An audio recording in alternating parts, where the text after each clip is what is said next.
Welcome to Titans of Terror, where we look at the men and women who have shaped the horror landscape. Today's victim, or subject, Morgus the Magnificent.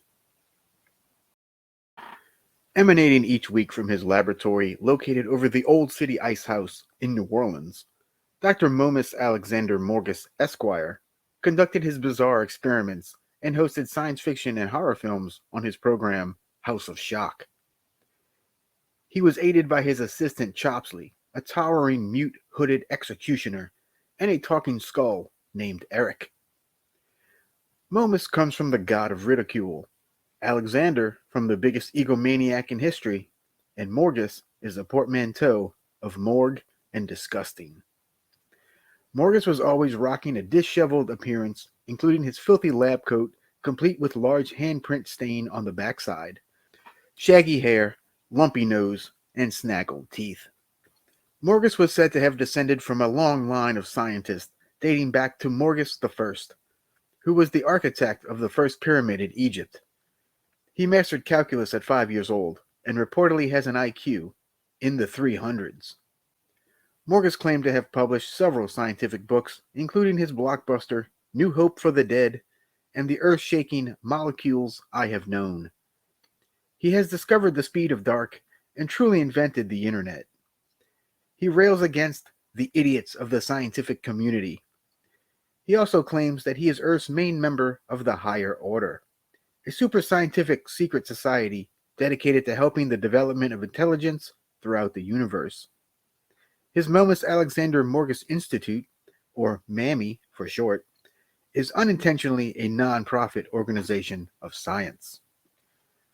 Morgus first appeared on late-night television on January 3, 1959, on WWL-TV in New Orleans.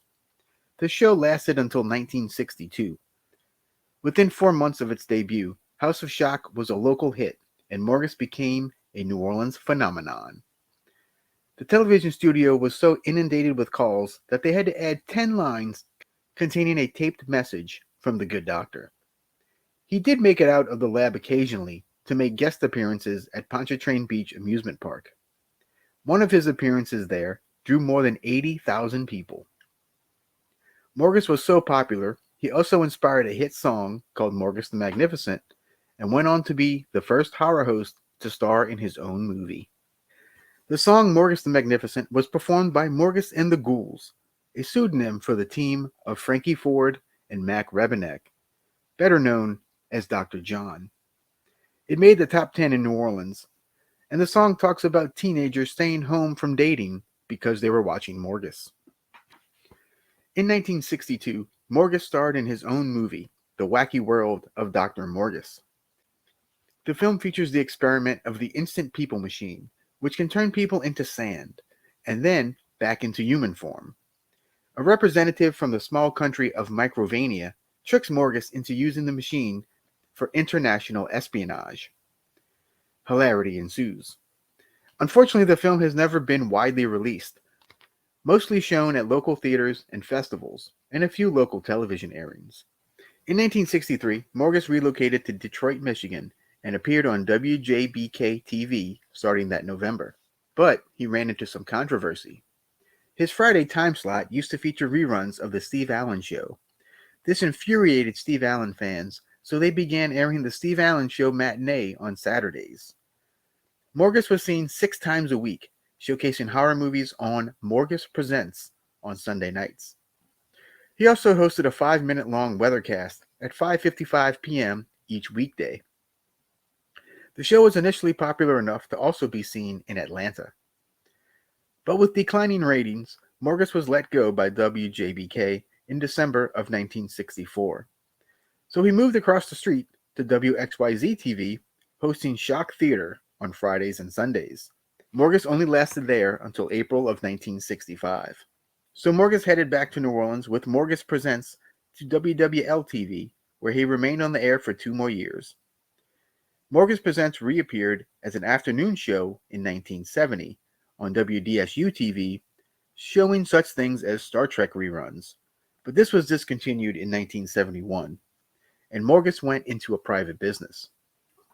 During this downtime, fans of the Magnificent One formed a fan club called MORGUS, Morgusian Order to Revive a Glorious Understanding of Science, to keep the spirit of Morgus alive.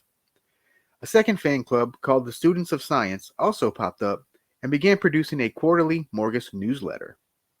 The renewed interest paid off, and new episodes of Morgus Presents returned on January 17, 1987, on WGNO TV for 52 episodes, with a couple of added recurring characters, such as Morgus's manager, Wiley Fay, and landlady, Miss Alma Fetish. This time, the talking skull E.R.I.C had become part of the computer known as E.R.I.C, the Eon Research Infinity Computer.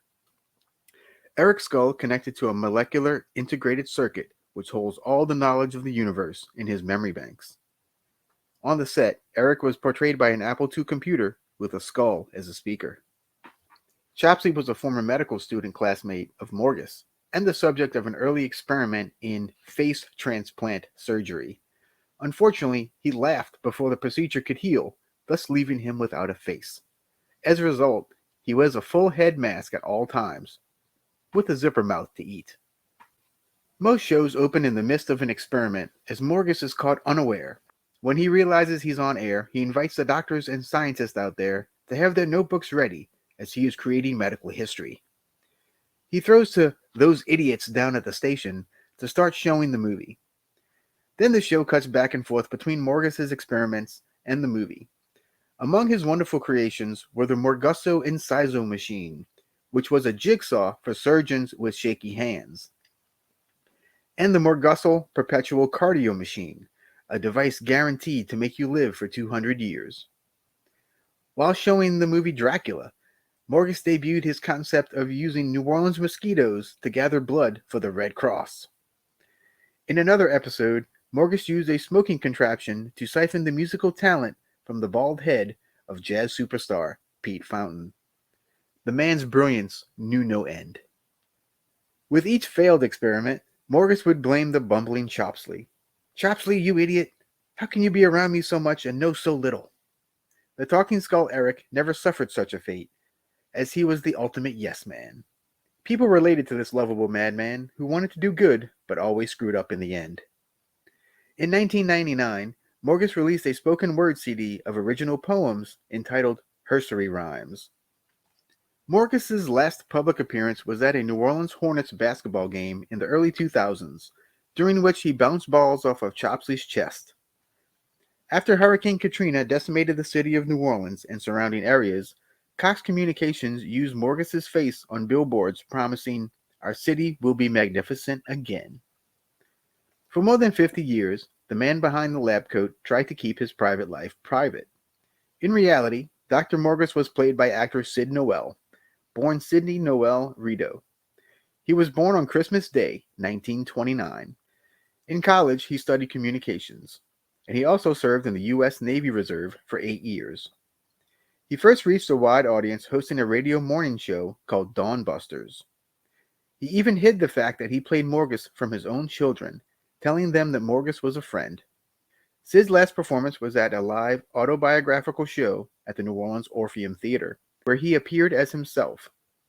Sadly, Sid Noel passed away of natural causes on August 27, 2020, at age 90. Dr. Morgus was a well-meaning mad scientist who presided over sci-fi and horror films. With his zany experiments and joie de vivre, he continues to live on. Friends of science and those of the higher order, the bat salutes Morgus the Magnificent, a true titan of terror.